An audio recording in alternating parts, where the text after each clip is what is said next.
अब इधर भारतीय टीम इतिहास रचती है, ओडीआई क्रिकेट की वर्ल्ड चैंपियन बनती है, पूरा देश उत्सव मना रहा होता है, खुशियां मना रहा होता है, दिवाली बन रही होती है देश में। और उधर खुद बीसीसीआई का चीफ एनकेपी साल्वे साहब शोक में डूब जाते हैं, उनका बीपी ऊपर चला जाता है, वो टेंशन में आ जाते हैं।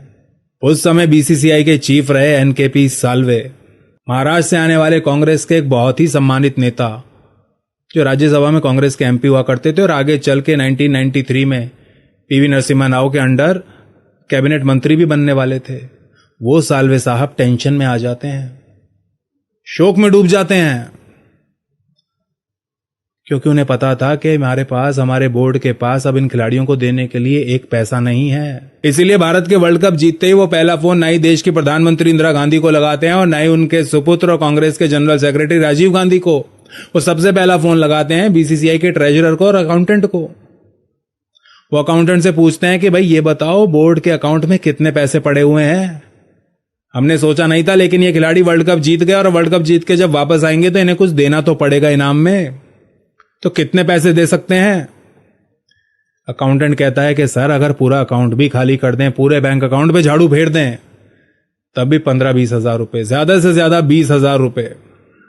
इसलिए वो अगला फोन अपने पीए को लगाते हैं और पीए से पूछते हैं कि भाई मैं एमपी हूं, मेरे एमपी फंड में मुझे हर साल पैसा मिलता है, तो बताओ उसमें कितने पैसे पड़े हैं, वहां से पैसे निकाले जाएं तो हम खिलाड़ियों को कितने दे सकते हैं? उनका पीए कहता है सर 1 लाख रुपए पड़े हैं, 1 लाख से ऊपर नहीं हो पाएगा, आपके फंड में 1 लाख है, बाकी खर्च हो गए इधर उधर, ये बनवा दिया वो बनवा दिया, 1 लाख रुपए से ऊपर नहीं हो पाएगा आपके फंड में से निकालें तो बीसीसीआई के पास जो पैसे थे और इनके एमपी फंड में जो पैसे थे, वो मिलाकर भी हर खिलाड़ी के लिए इनाम की राशि 25,000 से ऊपर नहीं जा पा रही थी। 25,000 rupees per player world cup जीतने के बाद, उस समय के हिसाब से $2,500 मात्र। उनको इंदिरा गांधी से तो कोई आशा नहीं थी, क्योंकि इंदिरा गांधी ने पहले ही मना कर दिया था। उन्होंने फोन लगाया था पीएमओ को, वो इंदिरा गांधी जी से बात करना चाहते थे, लेकिन बात हो नहीं पाई थी। लेकिन इंदिरा गांधी जी के पीएमओ में आसपास जो उनके रहते थे पीएमओ में, उन्होंने साल्वे साहब से फोन पे ही साफ मना कर दिया था कि भाई पैसे नहीं है, संविधान में कोई ऐसा प्रावधान नहीं है जिसके तहत पैसे दिए जा सकें। कहां से दें पैसे? कोई कानून तो हो, कोई ऐसा कानून हो, कोई प्रावधान हो संविधान में जिसके तहत हम पैसा, ये फंड्स रिलीज कर सकें। नहीं है हमारे पास कोई ऐसा प्रावधान, तो उन्होंने साफ मना कर दिया था। लेकिन फिर भी साल्वे साहब दिल्ली जा रहे थे, क्योंकि उनको उम्मीद थी राजीव गांधी जी से। राजीव गांधी जी एक युवा नेता थे, कांग्रेस के जनरल सेक्रेटरी भी थे, और अभी पिछले साल यानी कि 1982 में हुए एशियन गेम्स में उन्हें बहुत बड़ी बड़ी जिम्मेदारियां दी गई थी। उन्होंने एशियन गेम्स को मैनेज किया था, खेलों से उनको लगाव था, तो राजीव गांधी से मिलने दिल्ली गए। लेकिन राजीव गांधी जी ने भी अपने हाथ खड़े कर दिए। उन्होंने कहा भाई जब मम्मी ने मना कर दिया तो मैं पैसे कहां से दूं? जो देश की प्रधानमंत्री मेरी मां नहीं दे पा रही, उसने मना कर दिया, तो मैं कहां से दूं पैसे? मेरे पास तो नहीं है पैसे देने के लिए, ना मेरे पास कोई ऑफिशियल पोजीशन है, मैं कोई मंत्री नहीं हूं, कुछ नहीं हूं, पैसे कहां से लाऊं? राजीव गांधी जी ने भी हाथ खड़े कर दिए। साल्वे साहब अपना सा मुंह लेके मुंबई वापस आ गए और बहुत ज्यादा टेंशन में थे कि भाई अब खिलाड़ियों को दें तो दें क्या, पैसे लाएं तो लाएं कहां से? दर दर की ठोकरें खाने के बाद साल्वे साहब एक ऐसे व्यक्ति को फोन करने का निर्णय करते हैं जिसको क्रिकेट से बहुत ज्यादा लगाव था। भारतीय फर्स्ट क्लास क्रिकेट की, डोमेस्टिक क्रिकेट की, भारतीय क्रिकेट एडमिनिस्ट्रेशन की एक larger than life image, Raj Singh Dungarpur. Rajasthan की प्रिंसली स्टेट डूंगरपुर में जन्मे हिज हाइनेस राज सिंह डूंगरपुर। 1955 और 71 के बीच राज सिंह डूंगरपुर ने कुल 86 फर्स्ट क्लास मैचेस खेले थे और इन मैचेस में उन्होंने 208 विकेटें ली हुई थी। साल्वे साहब जानते थे कि अब कोई मेरी मदद अगर कर सकता है इस पूरे देश में तो राज ही कर सकता है, उसके अलावा कोई नहीं कर सकता। और जैसे ही वो राज सिंह डूंगरपुर को फोन करते हैं और कहते हैं बताओ भाई राज क्या चल रहा है, सब बढ़िया? उधर से उत्तर आता है, अरे साल्वे साहब आपके ही फोन का इंतजार कर रहा था। क्या बात है, पूरी दुनिया को फोन घुमा दिया और मेरी याद नहीं आई? मैं यही सोच रहा था कि साल्वे साहब मुझे फोन क्यों नहीं कर रहे हैं। साल्वे साहब अवाक रह जाते हैं, कहते हैं राज तुम्हें तो पता ही है सब यार, फिर क्या चल रहा है, बताओ क्या करना है? डूंगरपुर उनसे पूछते हैं कि आप कितनी इनाम की राशि घोषित कर सकते हो, कितने पैसे हैं आपके पास जो आप खिलाड़ियों को दे सकते हो?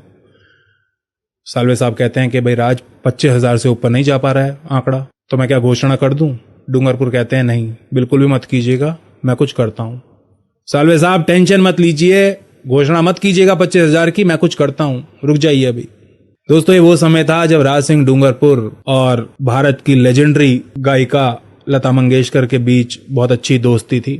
दोनों बैचलर्स थे, दोनों ने शादी नहीं की हुई थी, दोनों बैचलर्स थे और दोनों के बीच पर्सनल रिलेशनशिप थी, व्यक्तिगत रिश्ता था और काफी गहरा रिश्ता था, नजदीकी रिश्ता था। राज सिंह डूंगरपुर लता जी के पास जाते हैं और कहते हैं, लता तुम्हें तो पता ही है भारत ने वर्ल्ड कप जीता है। लता जी कहती हैं, हाँ पता है, और तुम क्रिकेट की बहुत बड़ी फैन भी हो, क्रिकेट को रेगुलरली फॉलो करती हो। लता जी कहती हैं, हाँ करती हूँ। भाई क्या हो गया, बताओ तो सही है, पहेलियां क्यों बुझा रहे हो। कहते हैं, तुम्हें पता है अब वर्ल्ड कप जीत के टीम वापस आई है और बीसीसीआई वाले कह रहे हैं कि भाई हर खिलाड़ी को 25,000 रुपए देंगे, उससे ज्यादा नहीं है हमारे पास। लता मंगेशकर जी गुस्से के मारे आग बबूला हो जाती हैं। जो आराम से बैठ के अभी तक डूंगरपुर जी की बातें सुन रही थी, वो गुस्से के मारे खड़ी हो जाती हैं, चिल्लाना शुरू कर देती है, 25,000 रुपए दोगे? क्या पागल हो गए हैं बीसीसीआई वाले? वो इतना बड़ा काम करके आए हैं, खिलाड़ी वर्ल्ड कप जीत के आ रहे हो, तुम उन्हें 25,000 रुपए दोगे? इससे ज्यादा तो हमारे यहाँ एक सिंगर एक गाना गाने का ले लेता, 5 मिनट का गाना गाने का। राज सिंह डूंगरपुर कहते हैं, अब तुम ही बताओ क्या करना है भाई, उनके पास तो इतने ही है। उन्होंने प्राइम मिनिस्टर से पूछा है, पीएमओ ने मना कर दिया है, राजीव गांधी जी से बात की सावले साहब ने, उन्होंने भी हाथ खड़े कर दिए कि हमारे पास तो पैसे नहीं है, तो तुम ही बताओ फिर क्या करना है, क्या इलाज है। तो राज सिंह डूंगरपुर उनसे कहते हैं, लता तुम्हारी फिल्म इंडस्ट्री में सब बहुत ज्यादा रिस्पेक्ट करते हैं, तुम्हारा सब सम्मान करते हैं, तुम्हारी बात को कोई टालेगा नहीं, एक म्यूजिक कॉन्सर्ट अगर तुम कर दो। लता मंगेशकर जी कहती हैं, डन, अब तुम टेंशन मत लो, आराम से बैठ जाओ, सब मैं कर लूंगी। लता जी तभी के तभी फोन घुमाना शुरू कर देती हैं इंडस्ट्री के दूसरे सिंगर्स को और म्यूजिशियंस को, और हर वो आदमी जिसको वो फोन करती हैं वो बिना कोई सवाल पूछे, free of charge, free of cost, बिना एक नया पैसा लिए कॉन्सर्ट करने को दिल्ली में तैयार हो जाता है। इतना ही नहीं दोस्तों, लता दीदी और कुछ म्यूजिशियंस मिलकर इस भारतीय टीम के लिए एक गाना भी कंपोज करते हैं, जिसे इस कॉन्सर्ट का ओपनिंग सॉन्ग होने वाला था, जो इस कॉन्सर्ट का। और ये सब काम करते हैं ये म्यूजिशियन, सिंगर्स और लता जी बिना पैसे के, बिना एक पैसा लिए। कॉन्सर्ट से पहले जब भारतीय टीम दिल्ली पहुंचती है तो वो इंदिरा गांधी जी, जिन्होंने पैसा देने से साफ मना कर दिया था, वो फोटो खिंचवाने के लिए मीडिया के सामने टीम को वेलकम करती हैं, सामने आ जाती हैं। और जिस दिन कॉन्सर्ट होता है तो स्टेज पे खिलाड़ी, लता जी, बीसीसीआई के कुछ ऑफिशियल्स और राजीव गांधी भी खड़े होते हैं, जिनका कोई लेना देना नहीं था, जिनके पास कोई ऑफिशियल कैपेसिटी नहीं थी, कोई ऑफिशियल पोजीशन नहीं थी, वो भी आ जाते हैं वहां पे। उस समय तो पैसा देने के समय पे कोई नहीं आता, लेकिन जब सब कुछ हो जाता है तब वो आ जाते हैं। खैर, 17 अगस्त के दिन दिल्ली में कॉन्सर्ट शुरू हो जाता है और कॉन्सर्ट का पहला ही गाना लता दीदी जो गाती हैं वो वही गाना था जिसको विशेष रूप से भारतीय टीम के लिए कंपोज किया गया था, और इसके बोल थे, भारत विश्व विजेता, भारत विश्व विजेता।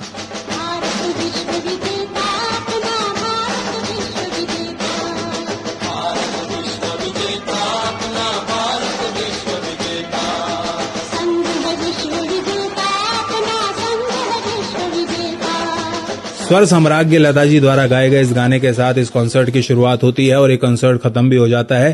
भारतीय फिल्म इंडस्ट्री के और भी कई सिंगर्स इसमें परफॉर्म करते हैं और कॉन्सर्ट खत्म होते होते ऑर्गेनाइजर्स द्वारा भारतीय टीम के लिए पूरे 20 लाख रुपए रेज कर लिए जाते हैं, 20 लाख रुपीस, और तब जाकर कहीं ये राशि भारतीय खिलाड़ियों में बांटी जाती है। कब इंदिरा गांधी 1983 में भारतीय टीम से मिली थी, उनका वेलकम करने आई थी, और इस बार नरेंद्र मोदी आए आज 2024 में 41 साल बाद। उन्होंने 40 मिनट के लिए भारतीय खिलाड़ियों के साथ बातचीत भी की, और जब वो खिलाड़ियों के साथ बातचीत कर रहे थे तब देश को एक बात ऐसी पता चली जो अभी तक नहीं पता थी, और वो बात थी भारतीय टीम के खिलाड़ी ऋषभ पंत से संबंधित।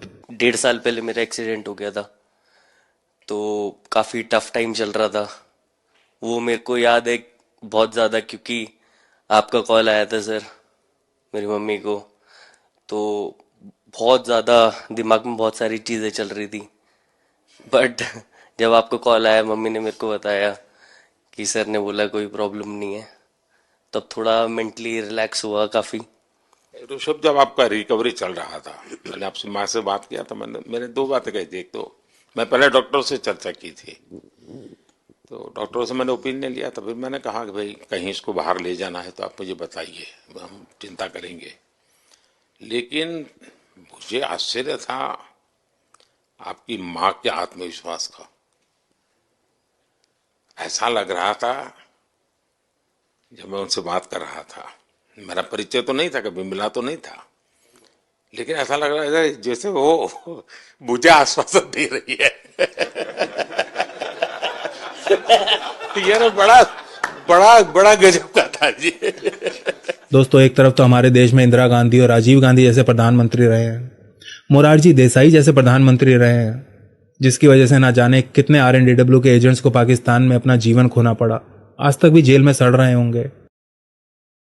दूसरी तरफ हमारे देश में आज हमें एक नरेंद्र मोदी जैसा प्रधानमंत्री मिला है।